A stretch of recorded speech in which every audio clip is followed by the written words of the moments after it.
السلام علیکم، میں محمد ارسلان اور آپ دیکھ رہے ہیں ملک ارسلان یوٹیوب چینل۔ تو ناظرین، آج کی ویڈیو میں ہم نبی پاک صلی اللہ علیہ وآلہ وسلم کے خواب کی تعبیر کے بارے میں بات کرتے ہیں، تو دیکھتے بھی ہیں کہ کیا اس کی تعبیر بنتی ہے۔ تو بنا ٹائم ویسٹ کیے چلتے ہیں ویڈیو کی طرف۔ تو چلیں جی، شکریہ۔ جب بھی ڈاؤن فال شروع ہوتا ہے تو اچانک نہیں ہوتا، گریجولی ہوتا ہے، یہ نیچرل ہے۔ اچانک کچھ بھی نہیں تبدیلی آتی۔ اس کو سپورٹیو حدیث ہے ابو داؤد اور ترمذی کے اندر کہ نبی صلی اللہ علیہ وآلہ وسلم نے ایک خواب دیکھا تھا، اور اس خواب کے بعد آپ بہت پریشان ہو گئے تھے۔ خواب آپ نے یہ دیکھا کہ آسمان سے ایک ترازو اتری ہے۔ یہ میں نے اپنے کربلا والے ریسرچ پیپر میں بھی خواب ڈالا ہوا ہے، اور اس ترازو میں سیدنا ابو بکر اور حضرت عمر کو تولا گیا۔ پہلے نبی علیہ السلام اور حضرت ابو بکر تھے، نبی علیہ السلام کا پلڑا بھاری تھا، پھر سیدنا ابو بکر اور سیدنا عمر کو تولا گیا، حضرت ابو بکر کا پلڑا بھاری تھا۔ اس کے بعد پھر سیدنا عمر اور عثمان کو تولا گیا تو حضرت عمر کا پلڑا بھاری تھا، پھر وہ ترازو اوپر اٹھا لی گئی۔ تو اس حدیث میں یعنی موجود ہے کہ نبی علیہ السلام اس خواب سے پریشان ہوئے، اور ساتھ حدیث کے اندر یہ درج ہے کہ نبی علیہ السلام کو یہ اشارہ دیا گیا تھا کہ آپ کے بعد خلافت بتدریج ملوکیت میں بدل جائے گی۔ یعنی حضرت عثمان غنی رضی اللہ تعالیٰ عنہ کے مبارک دور سے پہلے معاملات بڑے صحیح چلیں گے۔ حضرت عمر فاروق رضی اللہ تعالیٰ عنہ کی مینجمنٹ آپ کو پتہ ہے کتنی سٹرونگ تھی، اس لیے ان کا پلڑا بھاری رہا اور پھر وہ میزان اٹھا لیا گیا۔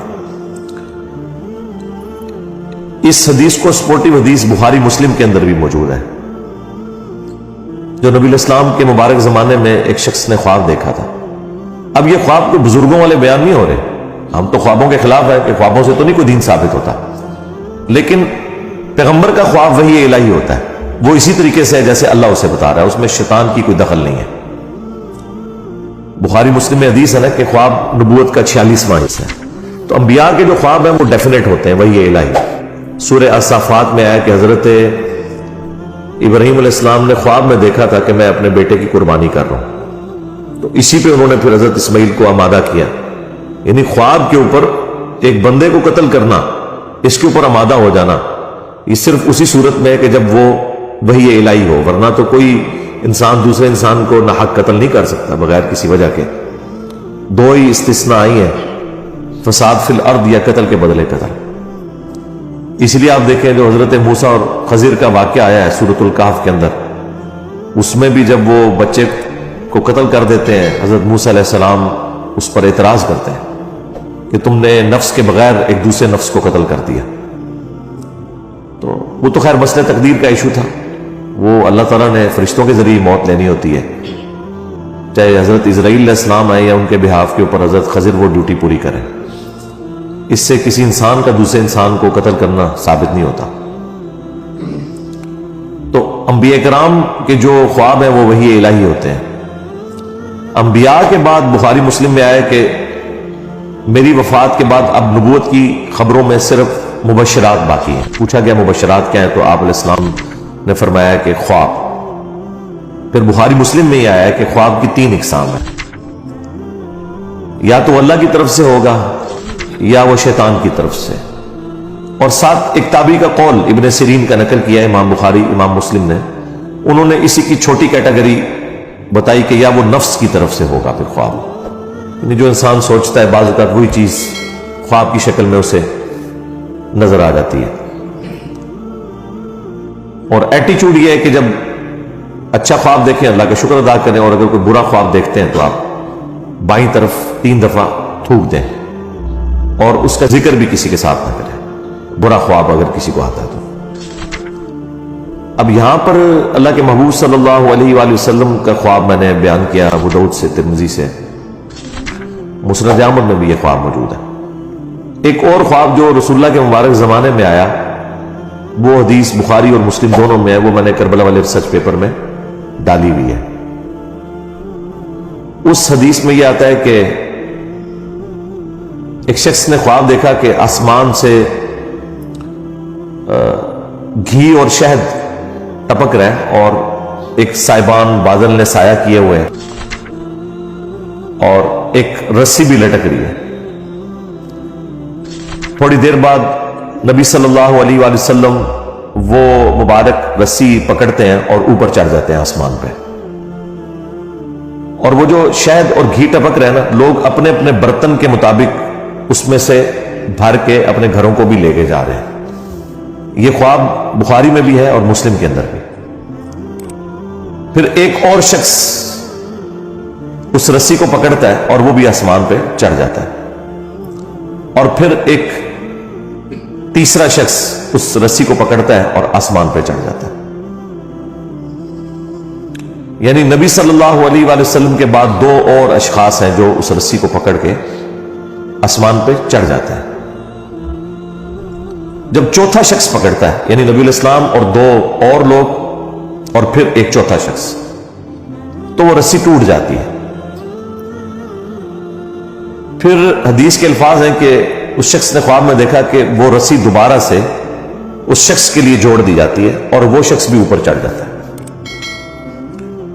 جب یہ خواب سنانے والا نبی الاسلام کی برگاہ میں حاضر ہوا تعبیر پوچھنے کے لیے، تو آپ کی تو مبارک عادت تھی کہ آپ فجر کے بعد خوابوں کی تعبیر ارشاد فرمایا کرتے تھے. اب یہ وہ سنت ہے جس پہ آج کوئی عمل نہیں کر سکتا، نہ کوئی اس کے اوپر کوئی تماشا کھڑا کر سکتا ہے. ظاہر ہے کہ خواب چونکہ نبوت کی خبروں سے ہیں، تو نبی الاسلام کے مبارک زمانے میں تو وحی کا سلسلہ رکا نہیں تھا، تو اللہ کے نبی کو وحی کی تائید حاصل تھی، آپ خواب کی تعبیر بیان فرما سکتے تھے. آج کوئی بھی کرے گا تو وہ اسیسمنٹ ہوگی، غلط بھی ہو سکتی ہے، صحیح بھی ہو سکتی ہے، جب تک کہ وہ خواب کوئی شکل اختیار نہ کر لے اور ایگزیکٹلی ویسا ہو نہ جائے. باقی تو ساروں کی اسیسمنٹ ہے، صحیح بھی غلط بھی، وثوق سے نہیں کوئی کہہ سکتا. ہم سبھی لوگ یہاں اکیڈمی میں رابطہ کرتے ہیں، یہ خواب ہے جی تعبیر بتائیں. ہم انہیں کہتے ہیں بھائی تعبیر بتانے والا چلا گیا دنیا سے، اس کی قبر مدینے میں صلی اللہ علیہ وآلہ وسلم. اس کے بعد جتنے بھی واقعات ہیں وہ تو آپ دیکھیں، اتنے بڑے بڑے تعبیر بتانے والے لوگ مصر کے اندر موجود تھے، لیکن جب اس مصر کے بادشاہ کو خواب آیا تو تعبیر تو حضرت یوسف علیہ السلام نے ہی بتائی ہے نا. اور اس میں قرآن میں واضح ہے کہ اللہ تعالیٰ نے انہیں علم سکھایا تھا. تو انبیاء تک تو یہ معاملہ درست ہے. اس کے بعد لوگوں نے تب آزمائی کی ہے، کچھ چیزیں ابن سیرین کی طرف منسوب کی ہوئی ہیں. وہ ایک تعبیر الرؤیا کتاب بھی ملتی مارکیٹ کے اندر، ایک تابعی تھے محمد ابن سیرین، ان کی طرف منسوب ایک کتاب ہے. وہ کتاب ہی لوگوں نے رکھی ہوئی ہوتی ہے، وہ آپ بار بار اس میں سے کوئی 8-10 خواب کی تعبیرات بیان کرنا شروع کر دیں روز کی، تو کچھ عرصے بعد آپ اس قابل ہو جائیں گے کہ قرآن و سنت کے مطابق نہیں، اس کتاب کے مطابق آپ لوگوں کو تعبیر بیان کر دیں. وہ میں بھی کر سکتا ہوں، لیکن وہ ایک خام خواہ کی تب آزمائی ہے، اس میں سے نکلنا کچھ بھی نہیں ہے. تو جب اس شخص نے نبی الاسلام کی خدمت میں یہ خواب عرض کیا، اس سے پہلے کہ نبی الاسلام اس کی کوئی تعبیر ارشاد فرماتے، سیدنا ابوبکر نے کہا یا رسول اللہ آپ اگر اجازت دیں تو میں اس کی تعبیر بیان کرتا ہوں. تو نبی الاسلام نے کہا ٹھیک ہے کرو. تو انہوں نے کہا کہ یہ جو ایک سائبان ہے اور گھی اور شہد ٹپک رہا ہے، یہ بیسیکلی اللہ تعالیٰ کی طرف سے مخلوق کے لیے اسلام کا ایک سایہ ہے، اور یہ وحی کی تعلیمات ہیں، قرآن حکیم کی تعلیمات ہیں جو آسمان سے نازل ہو رہی ہیں، اور لوگ اپنے اپنے ظرف کے مطابق اس میں سے حاصل کر رہے ہیں. وہ شہد اور گھی کی جو مثال ہے، اور یہ سلسلہ جاری رہے گا یہاں تک کہ آپ صلی اللہ علیہ وآلہ وسلم اللہ تعالیٰ کے پاس چلے جائیں گے. یعنی وہ رسی سے جو نبی الاسلام کو اوپر چڑھتے ہوئے دیکھا، تو یعنی آپ علیہ السلام کو موت آ جائے گی، آپ اللہ کے پاس چلے جائیں گے. اور آپ کے بعد ایک اور شخص اس سسٹم کو سنبھالے گا. لیکن خواب دیکھنے والے نے اس کی شکل نہیں دیکھی تھی، اس خواب میں بس ایک بندہ ہی اس نے دیکھا تھا کہ کوئی ہے، بیک سائڈ سے دیکھا ہوگا. ظاہر اللہ تعالیٰ نے جتنا نبی علیہ السلام کا تو اسے پتا چل گیا کہ نبی علیہ السلام اوپر چڑھ گئے، لیکن دوسرا بندہ کون تھا وہ خواب میں اس بندے نے نہیں دیکھا ہوا تھا. تو ایک اور شخص اس مسند پہ بیٹھے گا، وہ بھی اوپر چڑھ جائے گا، پھر ایک دوسرا شخص بیٹھے گا اس مسند پہ، وہ بھی اوپر چڑھ جائے گا، اور جب تیسرا چڑھے گا تو وہ رسی ٹوٹ جائے گی، اور پھر اس کے لیے رسی کو جوڑا جائے گا اور وہ بھی اوپر چڑھ جائے گا۔ اب ظاہر ہے یہ اتنی کامل انفارمیشن تو نہیں تھی، اصل تو چیز یہ کہ وہ رسی ٹوٹے گی کیوں اور وہ بندے کون ہوں گے۔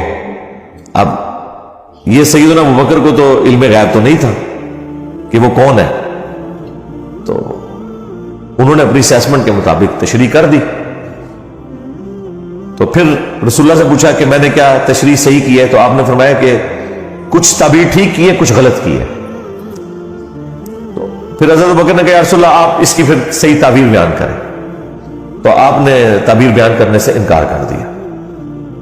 ظاہر ہے وہ اللہ تعالیٰ اس چیز کو پردے میں رکھنا چاہتا تھا، لیکن چیزیں وہ مختلف انداز میں پھر کھلنا شروع ہوگی بعد میں، یعنی نبی علیہ السلام نے نام نہیں مینشن فرمایا اس میں یہ کون کون لوگ ہیں، کیونکہ آپ کو پتا تھا کہ میں اس کی تعبیر نہیں، یہ پریکٹیکلی جب ایگزیکیوشن ہوگی تو لوگوں کو خود ہی پتا چل جائے گا کہ یہ کون کون بندے تھے اور کیا کیا ہوا تھا، اور وہ پھر وقت کے ساتھ پتا چل گیا۔ جتنا حضور نے بتانا تھا وہ تو بتا دیا۔ پھر سیدنا ابوبکر نے کہا کہ میں آپ کو اللہ کی قسم دیتا ہوں آپ اس کی تعبیر ضرور بیان کریں، کیونکہ حضرت ابوبکر کو بھی پتا چل گیا تھا کہ یہ کوئی عام خواب تو نہیں ہے۔ نبی علیہ السلام کے بعد مختلف لوگوں کا اس مسند پہ بیٹھنا، اور 3 بندے ہوں گے، 2 تو صحیح اسی طریقے پہ چل جائیں گے لیکن تیسرے کی دفعہ رسی ٹوٹ جائے گی، تو یہ کوئی وہ تیسرا جو بندہ ہے نا وہ اس بندے کے بارے میں پتا ہونا زیادہ ضروری تھا، جس کو پکڑتے ہی وہ رسی ٹوٹ جائے گی۔ وہ رسی کیوں ٹوٹے گی، یہ بڑا ایک حیران کن معاملہ تھا۔ پہلے 2 کا نہ بھی پتا چلتا، تیسرے بندے کا تو پتا چلنا چاہیے تھا کہ وہ کون ہے کہ جس کے وہ رسی پکڑتے وہ رسی ٹوٹ گئی ہے، جو کہ پہلے 3 بندوں کی دفعہ نہیں ٹوٹی، نبی علیہ السلام اور 2 اور لوگ۔ اوورال یہ چوتھا تھا، لیکن رسول اللہ کے بعد جو 3 ہیں ان میں سے یہ تیسرا تھا۔ تو ظاہر ہے وہ بعد میں پتا چل گیا حضرت عثمان غنی تھے رضی اللہ تعالیٰ عنہ، چونکہ وہ آپ نے پرچی لکھی ہے تو وقت نے تو پھر بتا دیا۔